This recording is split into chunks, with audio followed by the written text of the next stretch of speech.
I'm the Dean of the Jack Joseph and Morton Mandel School of Applied Social Sciences, and it's my great pleasure to welcome you here today.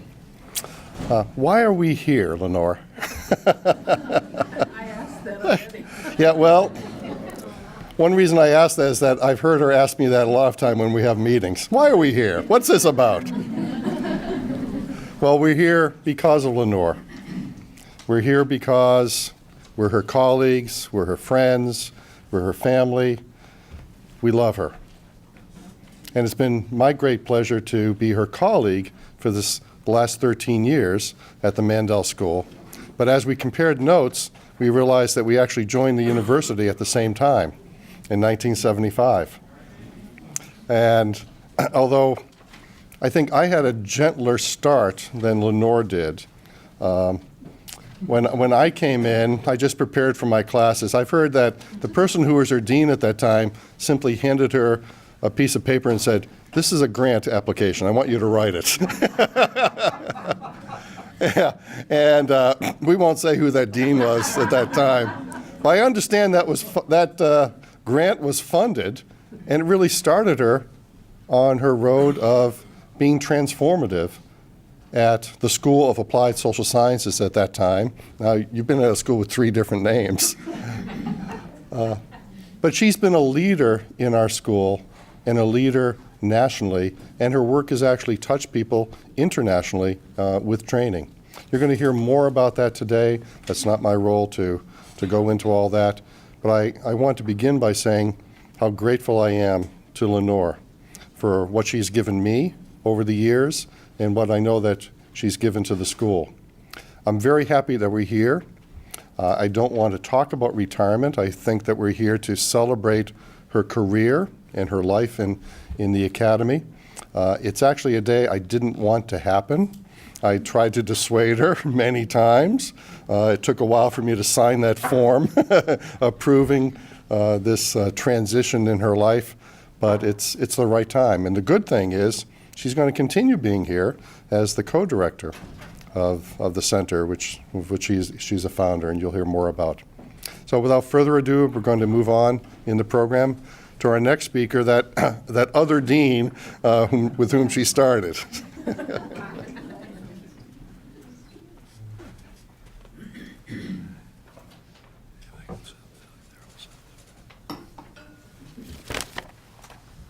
"39 years. Wow. It seems like yesterday, Lenore, but I guess when you're having fun, time goes by in a hurry, doesn't it? It's my arrival at MSSA in 1974. One of my agenda items was to build a national recognized program in alcoholism and alcohol abuse. I had been appointed to the National Institute of Alcoholism and Alcohol Abuse Training Review Committee the prior year, and so I visited programs around the country to look at what was going on and what should be going on, and came back with ideas about what we should be doing at Case Western Reserve University. So you were very high on my agenda from the time I got here, Lenore, or perhaps I should rephrase that. The program that you built was very high on my agenda at that point of time. So I'm today supposed to be talking a little bit about the early years. Now, exactly what that means, I'll let each one of you define what it means, but hopefully I will stop to give the other speakers ample opportunity to talk about their experiences as well. So we were successful in terms of recruiting a person who was in Boston, had received her PhD in Boston and started her career in Boston, but was a native Clevelander. So she was coming back home. I was very fortunate because the alcoholism programs in Cleveland were under great leadership. Myrtle Muntz, who you'll hear from in a few minutes, Ruth Rosen, who some of the older members of the audience might remember, head of the Regional Council on Alcoholism at that point in time, and they participated and helped finding during the search process. So it really was a town gown effort that brought Lenore to Cleveland. But Cleve's absolutely right. She hit the ground running. First was a proposal to NIAAA for an alcoholism training program in our master's program.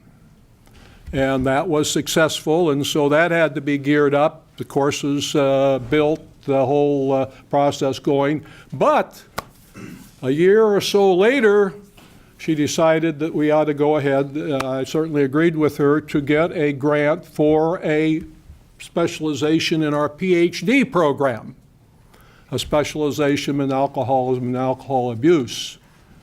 And out of that program came some very, very successful doctoral students who later became professors at MSSA.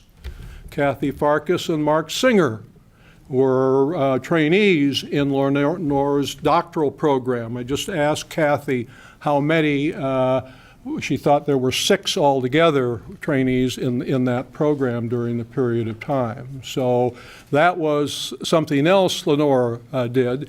She also was involved in setting up the alcoholism committee at the National Association of Social Workers on the national level during that period. And then in the early 90s, if I may venture that forward, she had a faculty development grant. And at that point of time, both Mark and Kathy, who came into the school, as well as Betsy Tracy, another one of our faculty members, all became fellows in that program. So when you talk about mentorship occurring within a faculty, Lenore is the greatest example of a wonderful mentor. I think we'll hear more about that. I don't want to take any more than my 5 minutes, which may already be over. I'm taking a little bit of professorial privilege here. But I'll just finish up by saying it's been a great ride, Lenore. It's been a wonderful time. You've made so much difference to the school and those of us in it. Congratulations.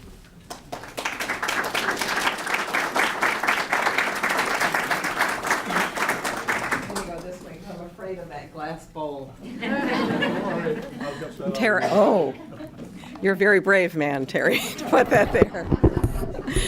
Hi, everyone. It's a great pleasure for me. I'm Lynn Singer, Deputy Provost, and have had the privilege of working with Lenore a number of times in different ways. So it's a very great pleasure for me to represent the university today to honor Dr. Lenore Kola, a great university leader and administrator, an esteemed faculty member, both a brilliant and funny colleague, and a longtime cherished friend. You've already heard about Lenore's truly pioneering, nationally recognized work in alcohol studies, but many of you may be unaware of the immense contribution that she made to Case Western Reserve when she held the position of Dean of Graduate Studies from 2001 to 2004. Let me give you some of the context in which she became the dean. I had just come over and accepted the part-time position of Vice Provost for Planning when I was told by the then Provost, Jim Wagner, and there were emails all over the university as well, the decision had already been made to eliminate the position of the dean and the School of Graduate Studies. The deans complained about many negative interactions and rules that the office was producing, felt it was an unnecessary expense, and some staff had already been looking for other positions in anticipation of the changes that were taking place. When I convinced the provost to change his mind, which he did, because I thought that a school that was half graduate students really needed a dean of graduate studies, one of the deans personally came to my office to tell me how wrong I was and how dumb as a new administrator, the decision I was pushing the provost to do. I had already heard about Lenore's management style at MSSA and the work she had done leading steering committee and other things, and convinced her to take the position. Within months, her management skills transformed the office. And when I told the provost a few months later that I thought things might be working out, he said, "I know they are, because I'm not getting any of the complaints I was getting before." So a transformational reorganization of the graduate school's functioning was only the first of multiple accomplishments. Lenore led the design of new space for the Graduate Studies School and the breakthrough move into Nord Hall from the defunct and dingy Baker Building. I don't know if any of you were graduate students. I was in that building. She was on top of every purchase. If you know Lenore, she was on top of every purchase, every facility decision, every turf and political issue that emerged daily in terms of getting new space.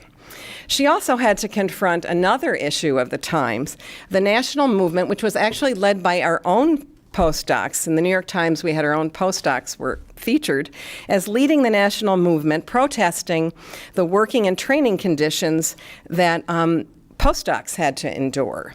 And so Lenore was a leading force on the task force that created and took in the Office of Postdoctoral Affairs to remedy that problem and oversee postdoctoral training at Case Western Reserve.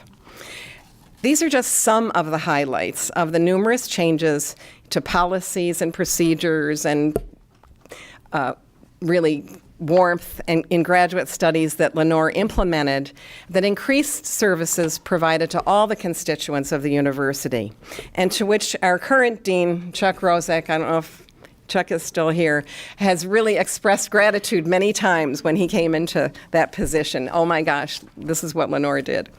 She mentored graduate student senate members, encouraging them to give back to the university community and to become more actively engaged in the life of the university. Her efforts resulted in a very active graduate student senate leadership team that serves their fellow graduate students on many different levels. I would venture that many of the subsequent increases in the graduate student resolutions that we as administrators saw after Lenore's tenure, that we both welcome and dread, stemmed from her advocacy.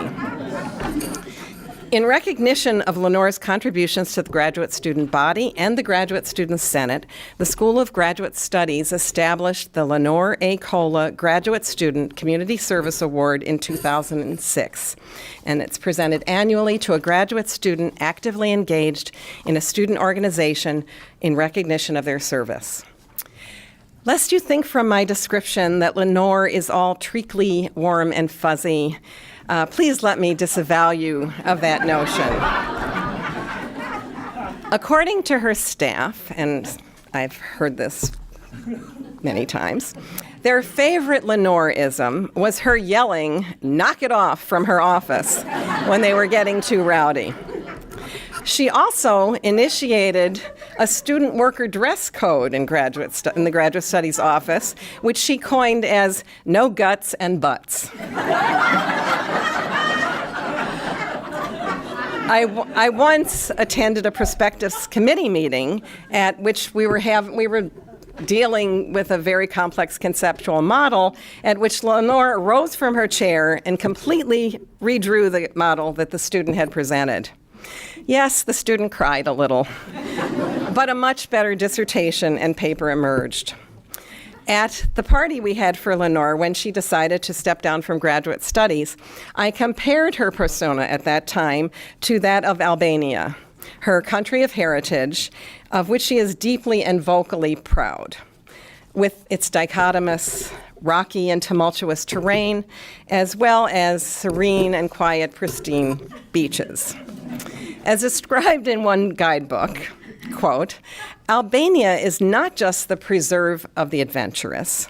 Albania is a warm and sincerely hospitable country with enough rough edges to keep it interesting." And I think that describes you.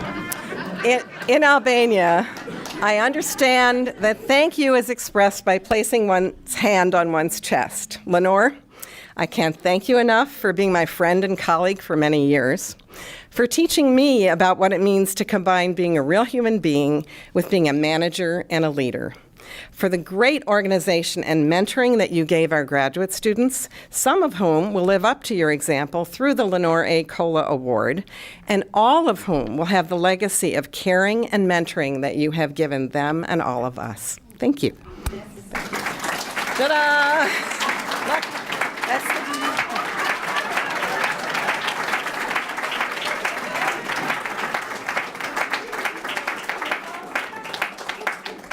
So try to follow that, huh? My name is Myrtle Muntz, and I've known Lenore since she came back to Cleveland. I first met her in 1975 when Terry Hokenstad asked me to help interview this woman from Boston for a faculty position. She had a PhD in psychology, and we were a social work school. I said, how's this going to work? I wondered if it would be a good fit. Well, it was. Lenore proved to be a terrific fit. She brought knowledge of alcoholism to our community at a time when most organizations didn't consider that to be part of the base of social problems that we had in our community. And so there was a lot of education to be done in the community. Cleve and Nora asked me to comment on Lenore's impact on the community and the agencies. So I called a few people to ask what they thought. The first was Sandra Turner. I had a long discussion with Sandra, and she sends her sadness about not being able to be here tonight because she's out of town. But here's one of the comments that she said. In 1980, Lenore brought the Occupational Program Consultants Training Program from NIAAA in Washington, D.C. to MSSA, which was SAS at the time. It was a pilot training for employee assistance consultants, folks who are now leaders in the field all across the United States, and some who are even retired now attended that training.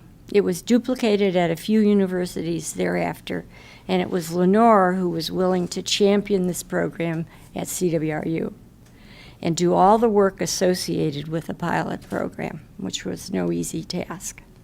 It was a lot of fun to work with her and get to meet students from across the country, which at that time was a bit more unusual than it is today.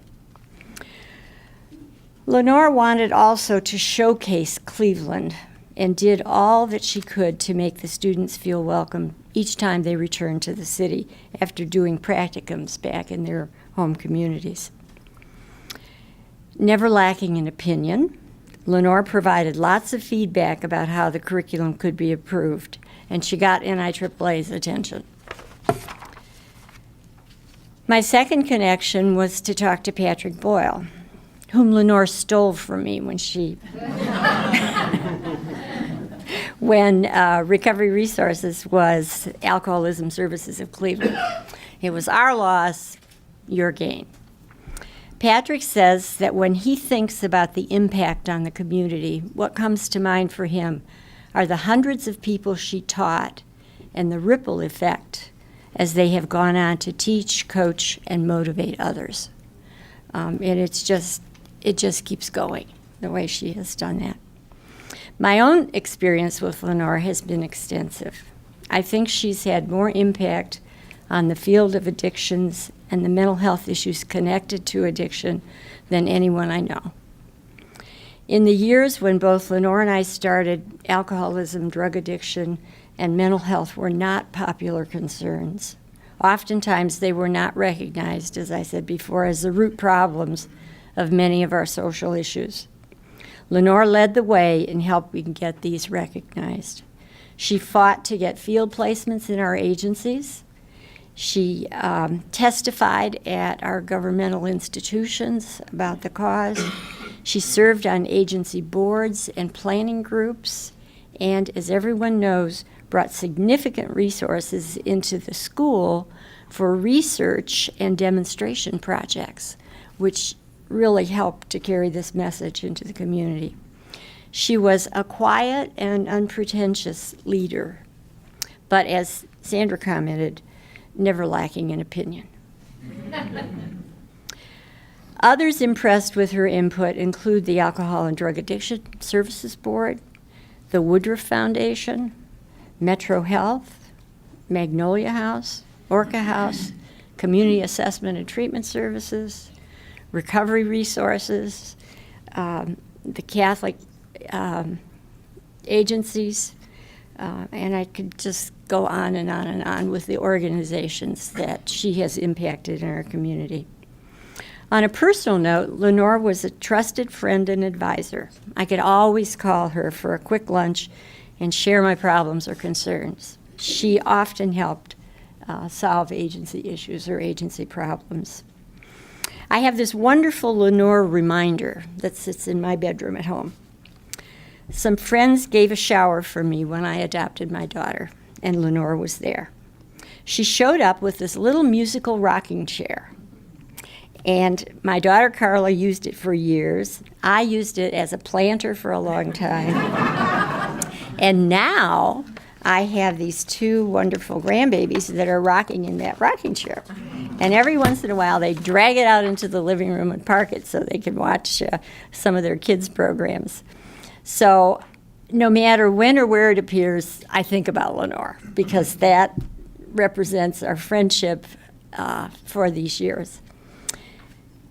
Thank you, Lenore, for all that you have done for our community. It is priceless. Thank you.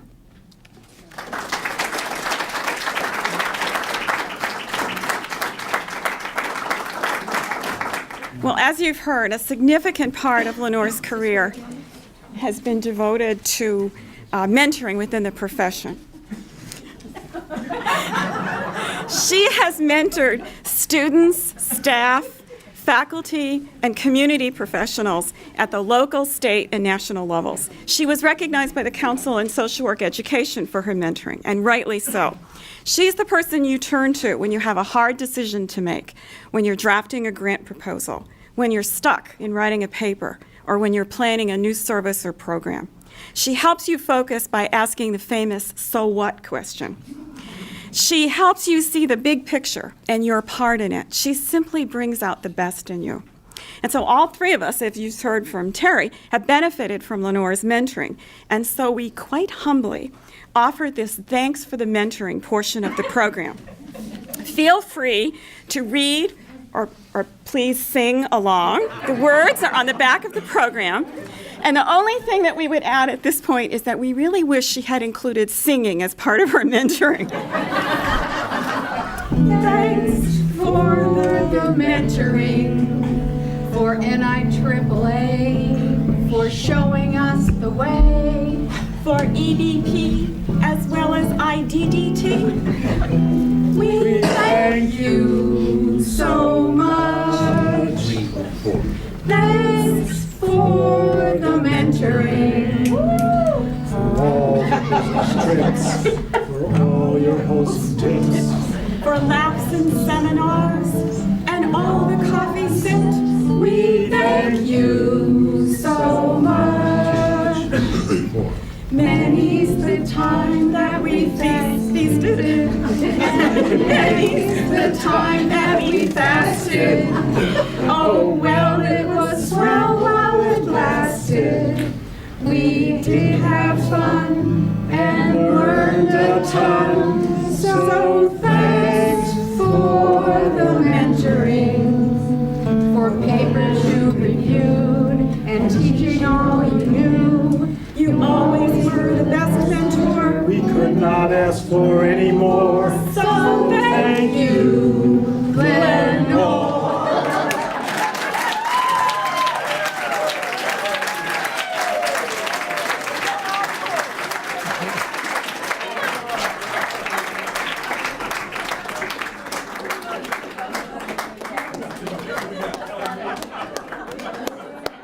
That was Betsy Tracy, Mark Singer, and Kathy Farkas. And Mark, we really know that you're a singer now. We understand. The pun. I understand that after this premiere experience that they are available for other parties. As you can tell that we are videotaping this, Some of you might be able to use that for other purposes to, so. Sign off on the video. Okay. But it's wonderful. I think, these are Lenore's friends. These are her colleagues. I've heard these praises many times from your colleagues, Lenore. I've heard from Mark when we were in Israel and we were learning about the wonderful leadership training program there. And he said, well, I was part of a great leadership training program too. And it was led by Lenore Kola. You really have touched so many lives. The people in this room, and as has been said, people nationally and internationally, as well as the clients you've served and the clients they're all serving. It's a wonderful legacy, and it's a legacy that is not going to end. And so we really have to thank you. We do have a gift for you, and this is the gift that we're all afraid to touch, but I'm willing to pick it up. So it's a nice vase for you. And I've been looking at it, and it has some beautiful flowers. It's beautiful. And it also has this lovely hummingbird. And I was thinking of the symbolism. You're our hummingbird, but for me, it's that the hummingbird is always special. It's always the bird that comes in, and you're delighted. It's delighted when they're there, and they always bring joy. And I hope you've seen you've brought so much joy into all of our lives. Thank you so much. Well, talk about having to follow that all. I don't think I'm going to sing this, though. Trust me, if you heard me, you'd know why I'm not singing. We heard Mark. Well, they're brave. Well, I do want to thank Dean Gilmore for hosting this party for me. It's a very special event, and I do want to thank also all the women in the Dean's office who really worked hard to bring this party together. I want to thank, it's Tammy Warner, these are in no particular order, Tammy Warner, Edna Wade, Marianne Lax, Nada DeFranco, Tracy Bradnan, and of course Nora Hennessy, who I've talked to at least 35 times. I do want to thank my colleagues for their kind words and their wonderful song, and the support that I've received from all of them through the years. I have a special place in my heart for Terry because he hired me. And he set me on a path that I would have never imagined. It was really quite a journey. I've really been very, very fortunate to be surrounded by colleagues that I've not only worked with, but who have become my best friends. My sister-in-law Nancy once said to me, she had met my friends many times socially, and she said, "You have the nicest friends." And it's true. I do have the nicest friends. I have been very lucky, and I have received much love and much support from them. And saying they're the nicest people doesn't even begin to do it justice. Last but not least, I really want to thank my family. My brother Peter, who I don't see, I don't know what happened to him, and my brother Gregory and their wives Nancy and Helen, and my niece Lisa and her wonderful children, Ben, her husband, Ainsley and Ryan, who just started first and third grade, so they're very excited. They have always been there for me and have given me a lot of, again, love and support through the years. I've been very fortunate in the 39 years that I was at the school because I saw the evolution of social work education. And our school reflected what was going on throughout the country. It wasn't simply the changes that were occurring within our school. I came to the school in 1975. The focus then was commitment to students and making the best curriculum that was possible. And the faculty really were committed to that. And have you heard that I came in as a psychologist? I knew something about social work. I knew nothing about social work education. So, and I have to say it was the women. The women faculty at the time were very, very helpful to me and helped me to learn about social work, helped me to learn about social work education. It was a wonderful time for me. And it was also great having the opportunity to develop the specialization and trying to make sure that we had sufficient funding for the students who were interested in substance abuse. And at that time, there was considerable funding available for this, so we were right there to get it as well. Most of those faculty are gone now, literally. And they live on in my memory because they were so important to me. And they were important to me as my development as a faculty member and my development as a human being. Over the years, the culture at the school has changed with more emphasis on research. But the research is to inform our teaching, to inform our students' practice. Faculty came on board who were very committed to this emphasis, but they continued that same commitment of teaching and adding to the curriculum. So MSSA is a different school than it was in 1975 when I came. It's not better, it's not worse, as I've heard some faculty from previous years say. It's just different. And I think that we continue to provide for students the tools that are consistent with our mission to help individuals, families, and society. I will say also something about the students. We have such a wonderful group of students who have committed their lives and their education to such a worthy cause with very little monetary reward. They've been an amazing group of people who have enriched my life over this past 39 years. And anybody who teaches knows you learn as much from the students as you give to them. During the time that I've been at the school, as Lynn mentioned, I had the opportunity and the privilege to serve as Dean of School of Graduate Studies. This gave me an opportunity to engage in activities that were larger than MSSA, that were part of the university. And I met a lot of wonderful faculty from a lot of different disciplines and their students. It really was one of the highlights of my time at Case. And we had wonderful staff, some of whom are here today that I worked with. I was so glad to see them. And Chuck was here earlier and had to leave.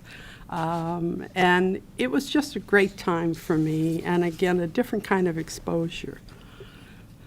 Lastly, I want to say something about the Center for Evidence-Based Practices.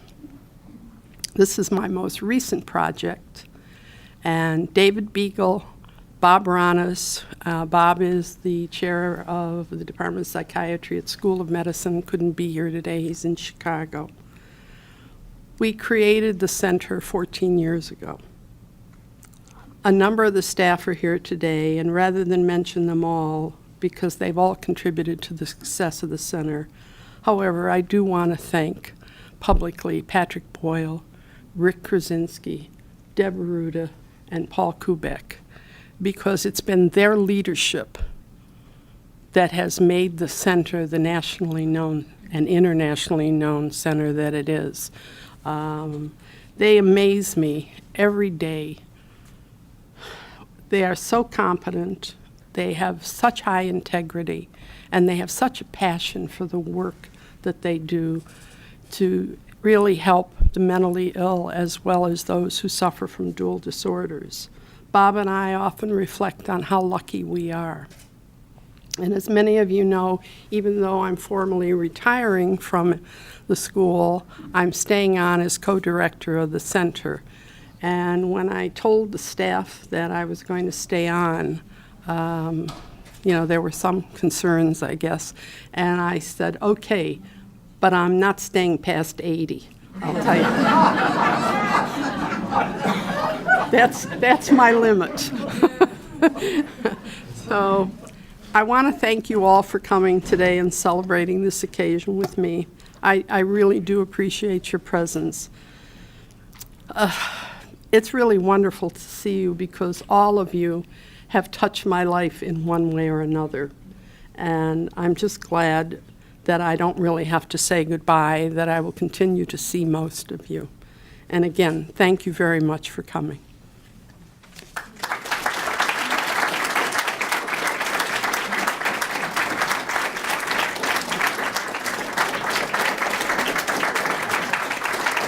Hi, Lenore. Boy, it's been 32 years. I was a brand new young something when I came to MSSA, and you were there, and we had wonderful times together in the beginning. And in fact, I'm not even sure if I would have made it the first 10 years without your help and your assurance and your support. So like everyone else, I have thought of you as a great mentor. And also, when I think of you, I think of all the days with all the grand dames of the school who were absolutely wonderful to go to lunch with. Remember Barbara Allen, remember that whole crew, Caroline Tipio. And I will never forget the great times that we had at your house on the lake. It was the most enjoyable experience. First, just coming there by myself, other times coming there with my young children who were just 2 and 3 years old. And then all of the things that we've been through in terms of Owen leaving us and your relationship with him and with us has been the most wonderful experience of my lifetime. So I wish you all the well in your partial retirement, I guess your official retirement, but I'm looking forward to seeing you as the co-director of the Center on on your Center on Evidence-Based Practice. So thank you so much, and I'm glad to have this opportunity to leave you this message of love and respect. See you later, Lenore. Lenore, it was such a pleasure to be able to come to your reception today. I've had many relationships with you over the years, and a couple things stand out about you that are really important to me. One is you were just an absolute, total, reliable friend and colleague. I could always talk to you. You'd always give me the straight scoop. And that was just so important. You were an independent thinker. You were not in anyone's camp. And you were one of the people that I felt I could talk to, and we could talk about anything and really have meaningful conversation. Another thing that really stands out to me, and I was reminded of this in the presentations today, was you were utterly dedicated to the school. You talked about this in your own presentation. But I reflected back the years before I came when Napastack was here. You were one of the faculty leaders, as I understand, that went out on that intensive weekend program and made it work. You made the alcohol trainee programs work. When I was interim dean, you handled student services. You did the self-study. We can always count on you to have the interests of the school at heart. And it wasn't just a job for you, it was a mission, it was a passion. And one other thing I'll say, which also people mentioned, was that you had a way of putting things very direct and bluntly. And I do remember a few times at faculty meeting where you said some things about me or some ideas I was promoting, and you made this kind of, I don't know, directly contradictory comment, and I would say, Lenore, why don't you tell us what you really think? Which of course was a joke. But although sometimes hearing what you really thought was difficult to hear, I always appreciated knowing that from you, I knew where you stood. So the best of everything to you in your retirement as you phase out. Be open to new experiences. You never know what's going to happen. Take it from me. It's been wonderful. And I look forward to getting together for coffee in the future. Best of everything. Congratulations on your retirement, Lenore. Knock it off! Sonia, thank you so much for everything you have done to support me as a student, as a mother, and as a professor. I wish you all the best happiness. Hi, Lenore. I'm going to miss you terribly. Our talks in my office, in your office, and our many laughs together, as well as the fact that we are both Bobcats, both graduated from Ohio University. Actually, we graduated at the same time. Not sure if we ever dated or anything. That I don't remember, but it was great having you, and you're still going to be up on the second floor, so I will continue to see you. We love you very much. Lenore, we just want to congratulate you on your retirement. It's been a wonderful party, although I'm still not sure I understand why you retired at such a young age. But, and I know we're going to keep in touch, and I look forward to continuing to have you as my friend, as our friend, and also to hopefully collaborate in the future around articles or research grants or whatever. So take care. Lenore, congratulations, and I can't speak as much professionally as David can, but I'm very pleased and happy that I've acquired you as a newer friend in the past 12 or so years. So thank you for telling him that I should be a keeper, and I can hope to see you again and again in the future. So congratulations on this amazing career accomplishment. Lenore, cheers to you. Here is for a long and wonderful career where you have touched the lives of so many people. Whenever I'm out talking to alumni, it seems your name comes up.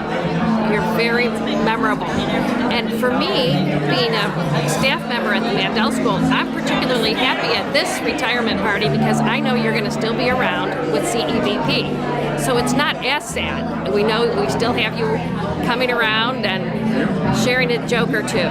So again, cheers to you. Thanks for all you've done for the university and for the school. Thinking about my first memories of you, we had about 6 phone conversations before we actually met. And you were such a nice, friendly person. I thought, you must be Irish. And then I realized that sometime later I met my first Albanian American. So I have a lot to be grateful for. You helped me feel smart. You gave me so many opportunities that really changed my life, that allowed me to change the life of other people, and that's always what I wanted to do. And I think bottom line through everything that I've gotten from you is that you just helped me be a better person.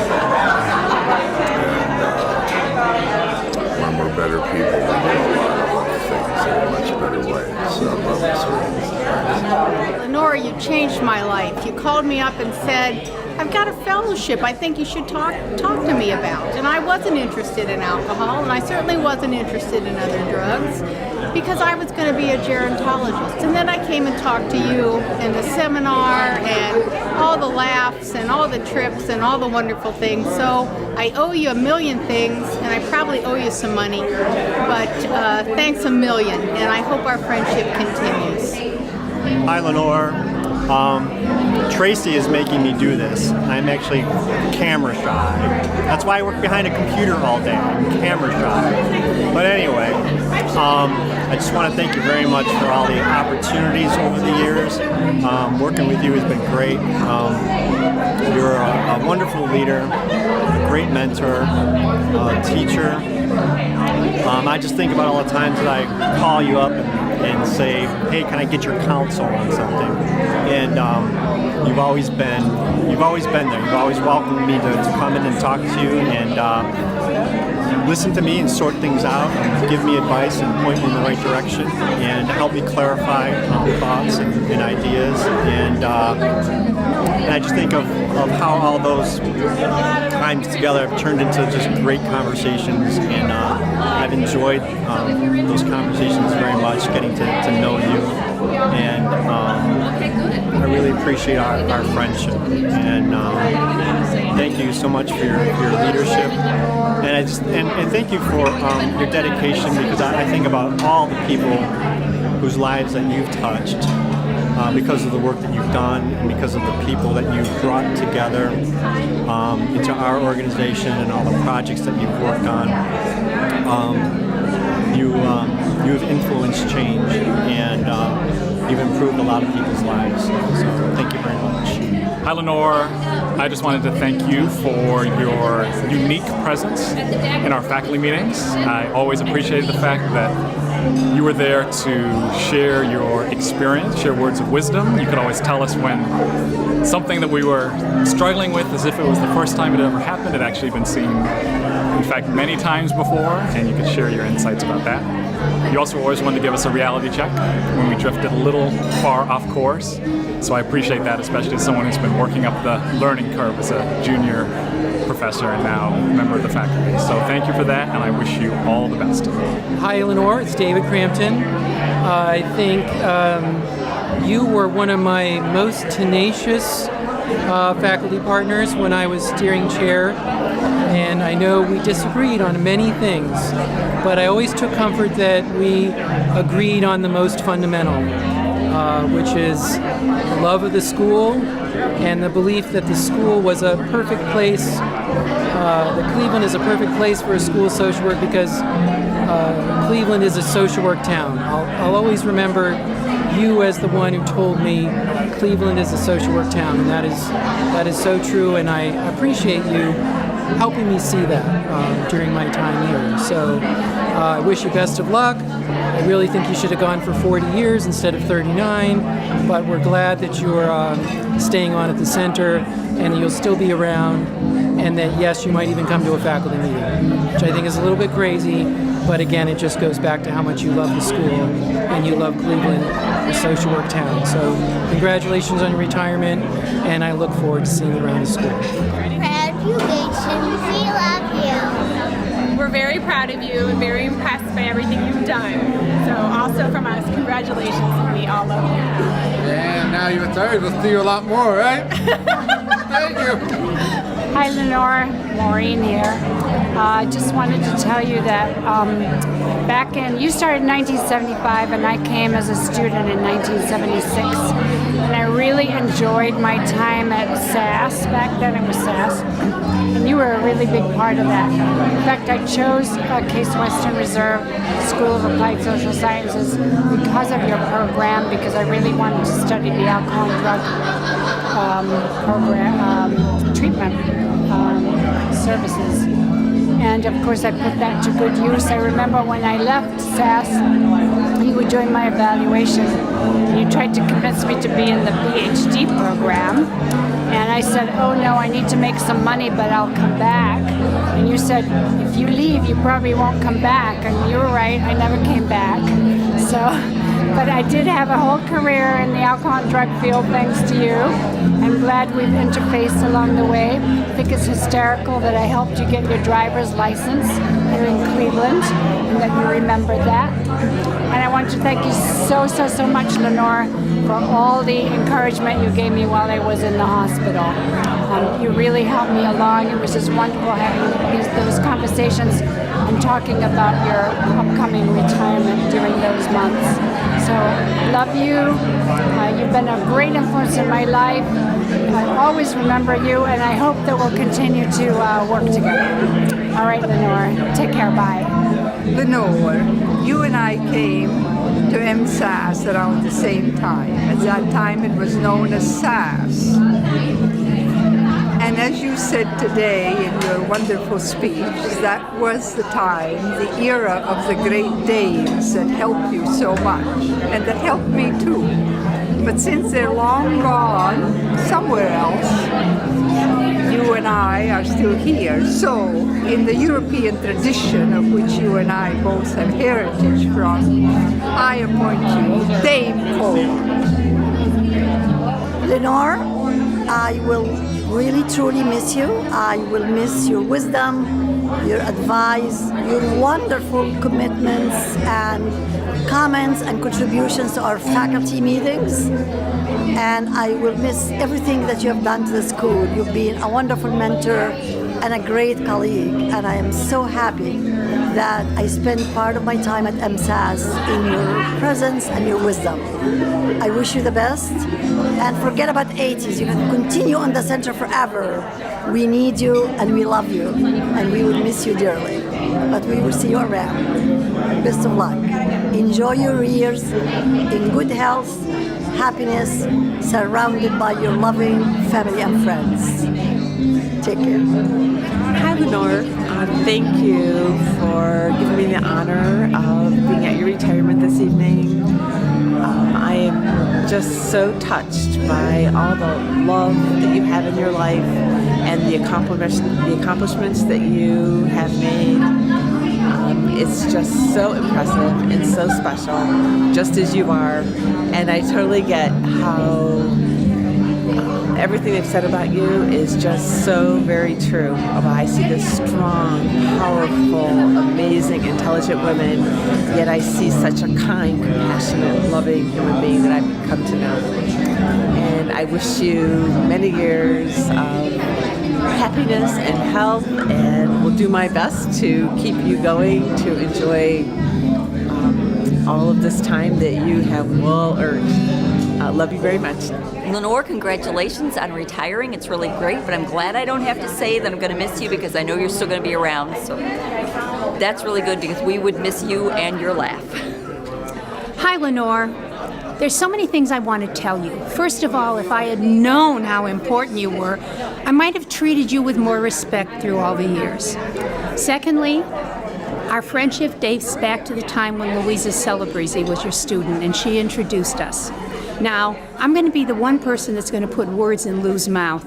She says to tell you she loves you, she wishes she could be here with you, and wishes you all the best. And I say the three of us have to get together for more playtime, and I also want that recipe for the gazpacho.